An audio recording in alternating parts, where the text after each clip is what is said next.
شروع اللہ کے نام سے جو بڑا مہربان نہایت رحم والا ہے۔ حامیم، اس کتاب کا اتارا جانا خدائے غالب اور دانا کی طرف سے ہے۔ بے شک آسمانوں اور زمین میں ایمان والوں کے لیے خدا کی قدرت کی نشانیاں ہیں، اور تمہاری پیدائش میں بھی اور جانوروں میں بھی جن کو وہ پھیلاتا ہے یقین کرنے والوں کے لیے نشانیاں ہیں، اور رات اور دن کے آگے پیچھے آنے جانے میں۔ اور وہ جو اللہ نے آسمان سے ذریعہ رزق نازل فرمایا، پھر اس سے زمین کو اس کے مر جانے کے بعد زندہ کیا، اس میں اور ہواؤں کے بدلنے میں عقل والوں کے لیے نشانیاں ہیں۔ یہ اللہ کی آیتیں ہیں جو ہم تم کو سچائی کے ساتھ پڑھ کر سناتے ہیں، تو یہ اللہ اور اس کی آیتوں کے بعد کس بات پر ایمان لائیں گے؟ ہر جھوٹے گناہگار پر افسوس ہے کہ اللہ کی آیتیں اس کو پڑھ کر سنائی جاتی ہیں تو ان کو سن تو لیتا ہے، مگر پھر غرور سے ضد کرتا ہے کہ گویا ان کو سنا ہی نہیں۔ سو ایسے شخص کو دکھ دینے والے عذاب کی خوشخبری سنا دو، اور جب ہماری کچھ آیتیں اسے معلوم ہوتی ہیں تو ان کی ہنسی اڑاتا ہے۔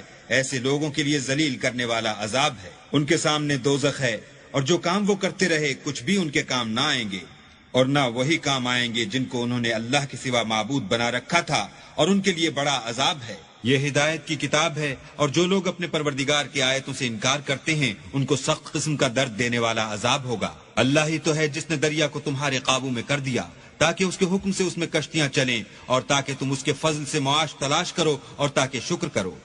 اور جو کچھ آسمانوں میں ہے اور جو کچھ زمین میں ہے سب کو اپنے حکم سے تمہارے کام میں لگا دیا۔ جو لوگ غور کرتے ہیں ان کے لیے اس میں قدرت خدا کی نشانیاں ہیں۔ مومنوں سے کہہ دو کہ جو لوگ اللہ کے دنوں کی جو اعمال کے بدلے کے لیے مقرر ہیں توقع نہیں رکھتے، ان سے درگزر کریں تاکہ وہ ان لوگوں کو ان کے اعمال کا بدلہ دے۔ جو کوئی عمل نیک کرے گا تو اپنے لیے، اور جو برے کام کرے گا تو ان کا ضرر اسی کو ہوگا، پھر تم اپنے پروردگار کی طرف لوٹ کر جاؤ گے۔ اور ہم نے بنی اسرائیل کو کتاب ہدایت اور حکومت اور نبوت بخشی، اور پاکیزہ چیزیں عطا فرمائیں، اور اہل عالم پر فضیلت دی، اور ان کو دین کے بارے میں دلیلیں عطا کی۔ تو انہوں نے جو اختلاف کیا تو علم آ چکنے کے بعد آپس کی ضد سے کیا۔ بے شک تمہارا پروردگار قیامت کے دن ان میں ان باتوں کا جن میں وہ اختلاف کرتے تھے فیصلہ کرے گا۔ پھر ہم نے تم کو دین کے کھلے رستے پر قائم کر دیا، تو اسی رستے پر چلے چلو، اور نادانوں کی خواہشوں کے پیچھے نہ چلنا۔ یہ اللہ کے سامنے تمہارے کسی کام نہیں آئیں گے، اور ظالم لوگ ایک دوسرے کے دوست ہوتے ہیں، اور اللہ پرہیزگاروں کا دوست ہے۔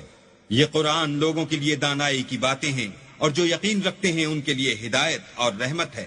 جو لوگ برے کام کرتے ہیں کیا وہ یہ خیال کرتے ہیں کہ ہم ان کو ان لوگوں جیسا کر دیں گے جو ایمان لائے اور عمل نیک کرتے رہے، اور ان کی زندگی اور موت یکساں ہوگی؟ یہ جو دعوے کرتے ہیں برے ہیں۔ اور اللہ نے آسمانوں اور زمین کو حکمت سے پیدا کیا ہے، اور تاکہ ہر شخص اپنے اعمال کا بدلہ پائے، اور ان پر ظلم نہیں کیا جائے گا۔ بھلا تم نے اس شخص کو دیکھا جس نے اپنی خواہش کو معبود بنا رکھا ہے، اور باوجود جاننے بوجھنے کے گمراہ ہو رہا ہے؟ تو اللہ نے بھی اس کو گمراہ کر دیا، اور ان کے کانوں اور دل پر مہر لگا دی، اور اس کی آنکھوں پر پردہ ڈال دیا۔ اب اللہ کے سوا اس کو کون راہ پر لا سکتا ہے؟ تو کیا تم نصیحت نہیں پکڑتے؟ اور کہتے ہیں کہ ہماری زندگی تو صرف دنیا ہی کی ہے، کہ یہیں مرتے اور جیتے ہیں، اور ہمیں تو زمانہ مار دیتا ہے، اور ان کو اس کا کچھ علم نہیں، صرف ظن سے کام لیتے ہیں۔ اور جب ان کے سامنے ہماری کھلی کھلی آیتیں پڑھی جاتی ہیں تو ان کی یہی حجت ہوتی ہے کہ اگر سچے ہو تو ہمارے باپ دادا کو زندہ کر لاؤ۔ کہہ دو کہ اللہ ہی تم کو جان بخشتا ہے، پھر وہی تم کو موت دیتا ہے، پھر تم کو قیامت کے روز جس کے آنے میں کچھ شک نہیں تم کو جمع کرے گا، لیکن بہت سے لوگ نہیں جانتے۔ اور آسمانوں اور زمین کی بادشاہت اللہ ہی کی ہے، اور جس روز قیامت برپا ہوگی اس روز اہل باطل خسارے میں پڑ جائیں گے۔ اور تم ہر ایک فرقے کو دیکھو گے کہ گھٹنوں کے بل بیٹھا ہوگا، اور ہر ایک جماعت اپنی کتاب اعمال کی طرف بلائی جائے گی۔ جو کچھ تم کرتے رہے ہو آج تم کو اس کا بدلہ دیا جائے گا۔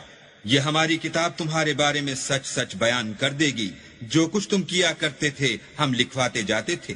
تو جو لوگ ایمان لائے اور نیک کام کرتے رہے ان کا پروردگار انہیں اپنی رحمت کے باغ میں داخل کرے گا، یہی صریح کامیابی ہے۔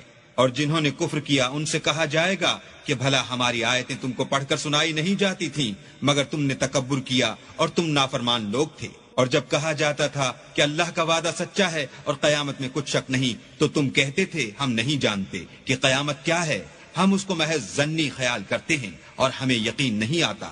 اور ان کے اعمال کی برائیاں ان پر ظاہر ہو جائیں گی، اور جس عذاب کی وہ ہنسی اڑاتے تھے وہ ان کو آ گھیرے گا۔ اور کہا جائے گا کہ جس طرح تم نے اس دن کے آنے کو بھلا رکھا تھا اسی طرح آج ہم تمہیں بھلا دیں گے، اور تمہارا ٹھکانہ دوزخ ہے اور کوئی تمہارا مددگار نہیں۔ یہ اس لیے کہ تم نے اللہ کی آیتوں کو مذاق بنا رکھا تھا اور دنیا کی زندگی نے تم کو دھوکے میں ڈال رکھا تھا، سو آج یہ لوگ نہ دوزخ سے نکالے جائیں گے اور نہ ان کی توبہ قبول کی جائے گی۔ بس اللہ ہی کو ہر طرح کی تعریف سزاوار ہے، جو آسمانوں کا مالک اور زمین کا مالک اور تمام جہان کا پروردگار ہے، اور آسمانوں اور زمین میں اسی کے لیے بڑائی ہے، اور وہ غالب اور دانا ہے۔